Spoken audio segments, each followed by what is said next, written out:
on a new lesson today. This is a short lesson compared to yesterday's lesson, which was very long. All right, we're going to be on section 5.4 today.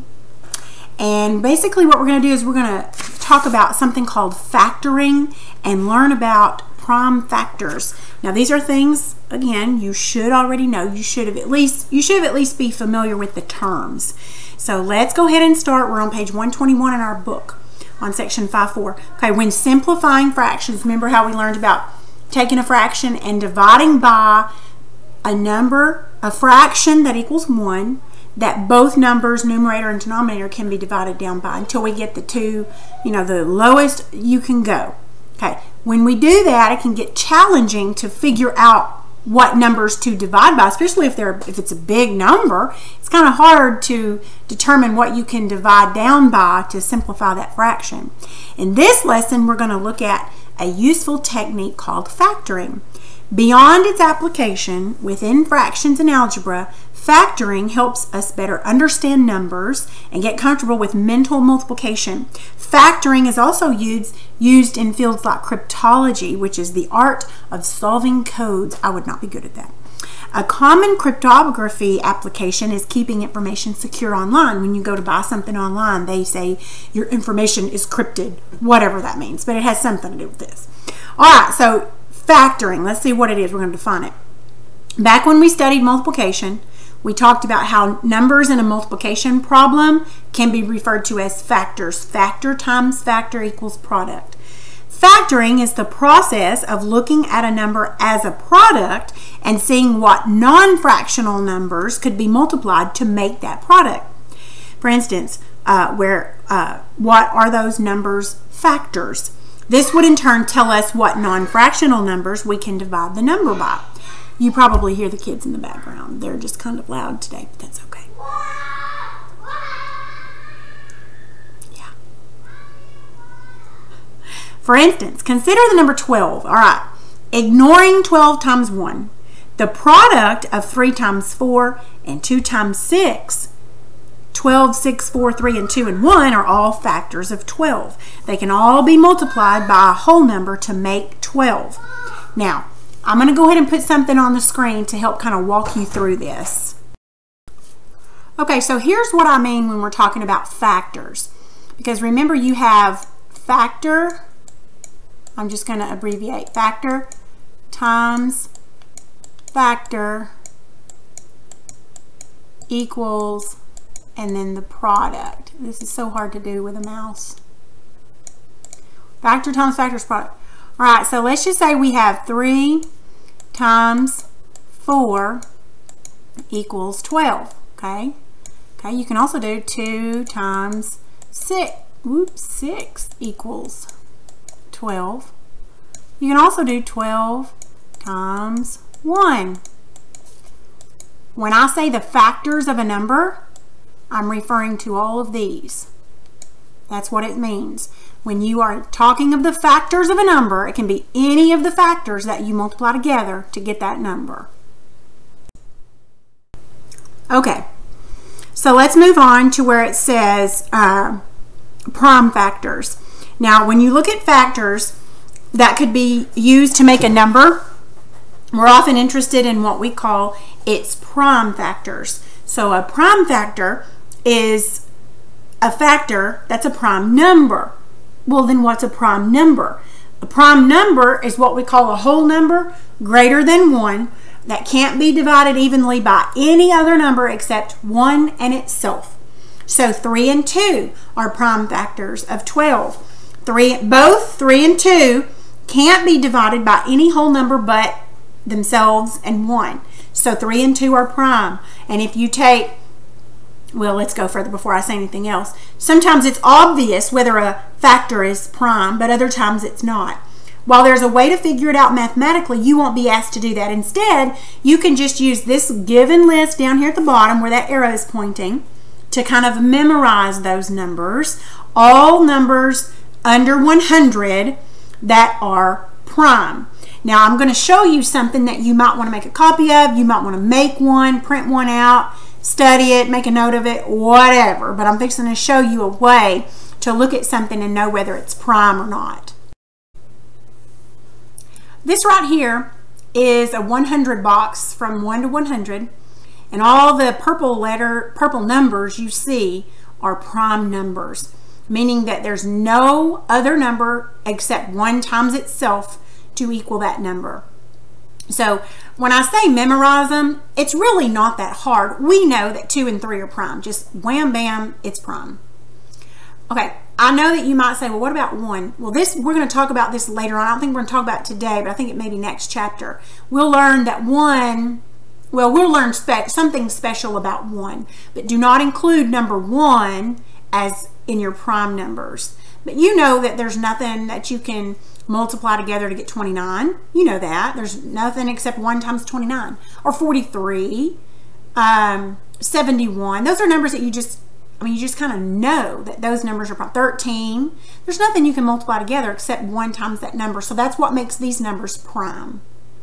So you can jot that down, make a note, take a picture, whatever you want to do, and just kind of help you remember. There's also a list of them at the bottom of page 121. All right, so let's look then. We're almost done at the lesson. Look at page 122. At the top it says using prime factors. Now we're going to do something called, no, we're not almost done. Yeah, well, sort of. All right, so notice that all the other factors of 12, with the exception of 1, which is a factor of every number, could have been found by multiplying our prime factors. So the factors of 12 are listed at the top of 122. 2, 3, 4, 6, and 12. We just leave 1 out of it. 2 and 3 are prime. The other factors are all products of 2 and 3. Because of this, factoring a number down to its prime factors can help us compare and work with numbers, as we'll see in the next lesson. When we factor, we keep factoring until we have broken the number down into its prime factors. At that point, we can't factor any further, as all the factors are only divisible by 1 in themselves. So here's a summary in this gray box.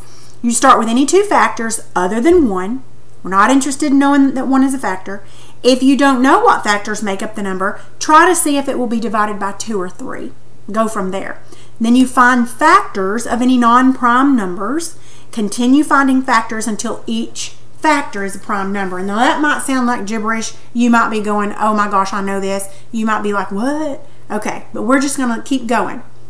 Factoring with a factor tree. This is one of my favorite things to do. I love to do factor trees. They're fun. Factors are often easier to find using factor trees. Notice how we've shown how we could find the prime factors using 12 as a factor tree. So instead of showing you this on in your book, I'm going to show you on the screen as I do it. That might kind of help you concrete that in your mind. Okay, I'm going to show you how to do a factor tree. It's really, really easy. A factor tree will help you get a number down to its prime factors. Now I'm going to show you with the example they have in the book, which is 12. All right, so we're going to put 12. Okay, we're going to make a tree, sort of. You can start with any factors that equal 12. So they used 3 and, well, they used both actually. Let's use 3 and 4. So 3 times 4 equal 12. Okay. Now, is there anything other than 1 times 3 that equals 3? No. That means this is a prime factor. It's as far as you can go on this side. Now, what about 4? 4 has 2 other factors, and that would be 2 and 2. Is there anything that you can multiply to get 2 other than 1 times 2? No. And we're going to keep bringing this down. Every time they're factored down, but we have to keep bringing them down. And you can put your times in there if you want to. Remember, a dot means times. So your prime factors, if you ever said, okay, list your prime factors for this number. You list them in order of least to greatest. So the prime factors are 2, 2, and 3. Now, to see this, if you multiply 2 times 2, you get 4. 4 times 3 is 12. Okay, that's how that works. That's how we factor. Okay, all right, then it gives you another example, bigger number, which is harder sometimes. In the book, it says, let's try to factor the number 188. And I'm going to make my pen a little bit smaller here So we're going to go 188. Now that's better anyway. All right. Now, so what we're going to do is we're going to bring this down. Now, what two numbers can we multiply to get 188? Well, off the top of your head, you're like, well, I don't know. Well, in the book it says, well, let's see if it'll divide by 2. See at the very bottom of 122, see how they divided it by 2? And it comes out evenly, which means 2 times 94 is 188. We know that for sure. 2 times 194. Or excuse me, not 194. 94. Okay, so those are two factors of 188. Now, these are not prime factors. This one is. This is prime. You can't go any further. Okay, well, let's see about 94. Do you know two numbers you can multiply to get 94? Not off the top of your head. So look at the very top of page 123. Okay, they said, well, we don't know. So let's think 2 goes into 94 47 times if you divide it. So we're just going to keep bringing this one down. It's already prime. Bring it down. Okay, we know that 2 times 47 equals 94. Okay, now is this prime? Is this prime? Is this prime? This is prime. There's nothing that you can get to equal 47. No two factors equal 47 except 1 times 47. So that means these are prime. So the prime factors, or the prime factorization of 188 would be 2, 2, and 47. Okay, and that's listed up there at the top of page 123. Now, here it tells us, the next little section tells us that we can actually do this without using a factor tree. You can do it in your mind, and you can. I tend to be someone who I have to write things down. You may not, and that's okay. So while drawing a factor tree can sometimes help factor a number, you don't have to draw one. It's a tool, not a requirement. Many times factoring can be done mentally. So look where they put there in the middle of the page. We'll see in the next lesson that we can replace numerators and denominators with the factors, and then you can more easily simplify the fraction. The point is simply to realize that a number can be thought of as the product of its factors. See where they've had 12 and 6, they had $12 over $6. I'm not going to put the dollar sign, but you see that. Well, basically they said, well, we know that 2 times 3 times 2, and we know that 2 times 3 is 6. We know this is 12 and this is 6. So they broke it down into their prime factors. And we're going to learn next chapter, or next lesson actually, what to do here. But that's just to show you that. Okay. So let me look at worksheet 5.4 because I haven't actually even looked at it yet. Okay, so at the top of worksheet 5.4, it says factoring. Use a factor tree to factor the following numbers. Circle all the prime numbers. If a number is already prime, just state so. I'm going to help you with, I'll help you with A. Let me cut this out. All right, let's go back to A here. So it's 55. They want you to factor 55. So here's what you're going to do. Now, if you want to do this yourself, you go right ahead. Otherwise, here's how we do it. Okay? Now, what two factors can you multiply together to get 55? Well, we know 5 because it ends with a 5, so you know it's divisible by 5 and 11.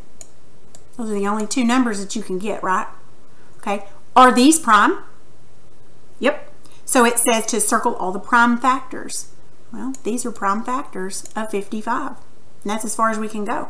Now, since 55, because the directions say if a number is already prime, just say so. Look at letter E. Okay? On letter E, 29. Is there anything you can get besides 1 times 29? You cannot. So 29, letter E, is already prime. So you can just write, on letter E, you can just write prime. Or you can write 29 and circle it. You can't factor it. That's as far as you can go. 29 is done. All right. On number 2, it wants you to copy the list of prime numbers in your notebook, which that's just for you to do if you want to do that. On number 3, what is a prime number and what is a prime factor? You'll want to jot that down from your book. On number 4, rewrite as division. Rewrite each fraction or mixed number below as a division problem. Hint, first convert to an improper fraction if needed. Then it will be easy to see how to write it as a division problem. Now, important note, sometimes the numerator and the denominator will be written with a diagonal line in between rather than on top of each other. In other words, this right here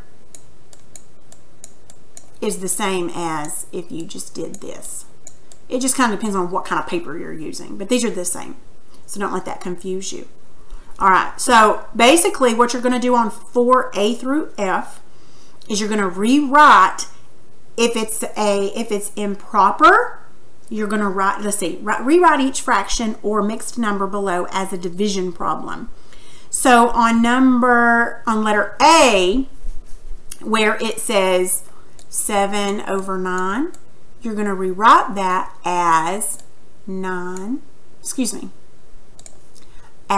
7 divided by 9, or this way. Okay, you're just rewriting it as a division problem.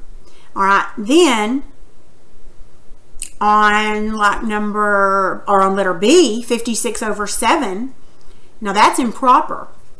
So you are going to have to, actually, let me look in here and see if I don't think they want you to actually answer those, but let me look just to make sure. This is worksheet 5.4. Let me go in here. That would be 4. Oh, okay. Yeah. Okay. No, they don't want you to answer those. So on A, your answer would be either one of these.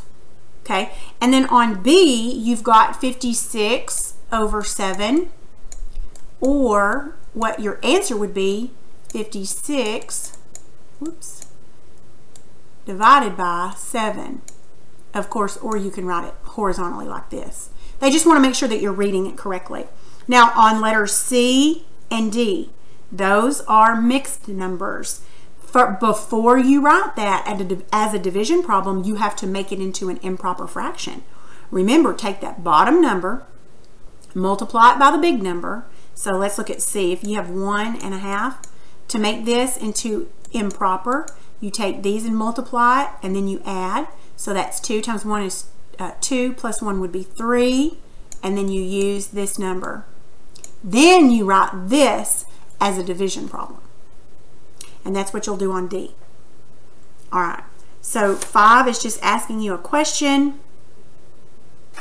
Answer it as best you can. It's not that big of a deal on that one. And then on the back, there's just some review. I don't think I'm going to grade this page, but I want to see it. I want to make sure you know it, okay? All right, so your assignment is just to finish worksheet 5.4. If you're confused or you need help, let me know.